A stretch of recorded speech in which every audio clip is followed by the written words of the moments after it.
What's up, guys? 5 interesting things about Henkel. Number 1, the profile and the history.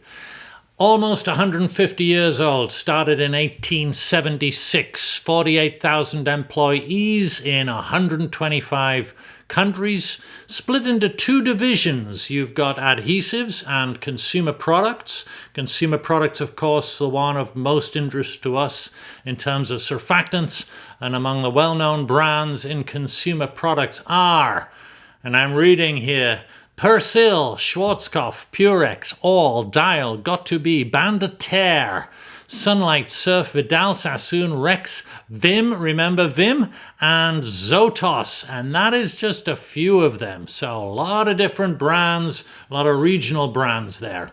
Number 2, most interesting thing about Henkel is their role in surfactants. Obviously, with all those different types of brands in household, personal care, and cosmetics in particular, they're a big user of surfactants. Historically, they've also been a big producer of surfactants. In 2000, they kind of started to define their surfactants, their chemicals business as a separate entity. It was spun off to private equity buyers in 2001 as Cognis. And you'll remember Cognis built up a further business in surfactants and chemical additives for about 10 years.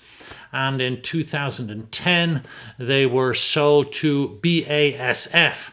Among the major products included as part of that spin-out and that subsequent purchase, things like alcohol sulfates, ether sulfates, a whole range of co-surfactants, betanes, amphoterics, amides, non-ionics, etc., all now part of BASF. Number 3, interesting thing about Henkel is their activities in digitalization. They've done a lot to digitalize the supply chain, particularly in the consumer products area.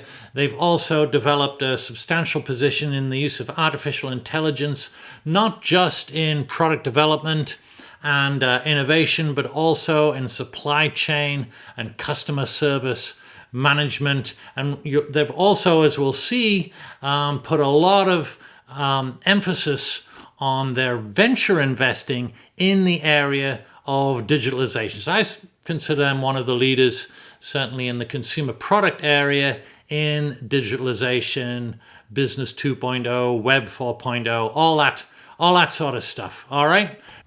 Number 4 interesting thing about Henkel is, number 4, their activities in biomass balance. We've talked a fair bit about this before. So Henkel in particular has kind of gotten out in front of this effort with partnerships with BASF and Shell in particular, where both those companies, BASF and Shell, are providing biomass balance third-party certified inputs to the consumer products made by Henkel. And we're talking about the basics here, the detergent range alcohols, alcohol ethoxylates, fundamental building blocks, surfactants, other ingredients going into the Henkel products sold under those, again, familiar names like Persil. The numbers around the BASF collaboration, 110,000 tons of fossil-based ingredients annually shifted to biomass balance basis. With Shell, we're talking about a couple of 100,000 tons,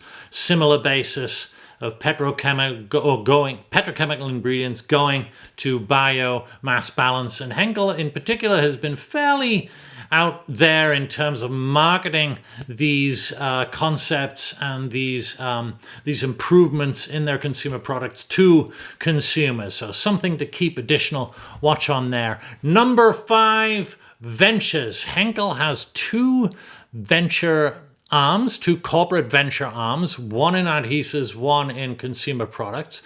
The one in consumer products is called Henkel DX, and they have an emphasis on digital commerce, on sustainability, and consumer product innovation. So in sustainability, they're looking at things including brand new materials. So if you're in bio-based or biosurfactants in particular, you probably should at least be talking to Henkel. In CPG innovation, they're looking at things like alternative materials, circular materials, disruption in hair and household cleaning in particular. And in digitalization, they're looking at, of course, social, right? Different ways of accessing consumers across social media, as well as, of course, generative AI. So there are your 5 interesting things that I think are interesting about Henkel. And I'm going to give you one bonus. Check it out on the web. One bonus. The Academy of Hair. That is in Culver City. That is the headquarters for their hair care brands. It gives professionals a chance to try out the different brands in a salon setting. The Academy of Hair, I think that should have been an 80s hair metal band name. I've Googled it repeatedly. Apparently it wasn't. Big opportunity missed there. Mega kudos to Henkel for adopting that name. And that is it, guys, for this week. I hope you have found it interesting. Like, comment, subscribe. As always, let me know what you want to hear about in future editions. Thanks for listening.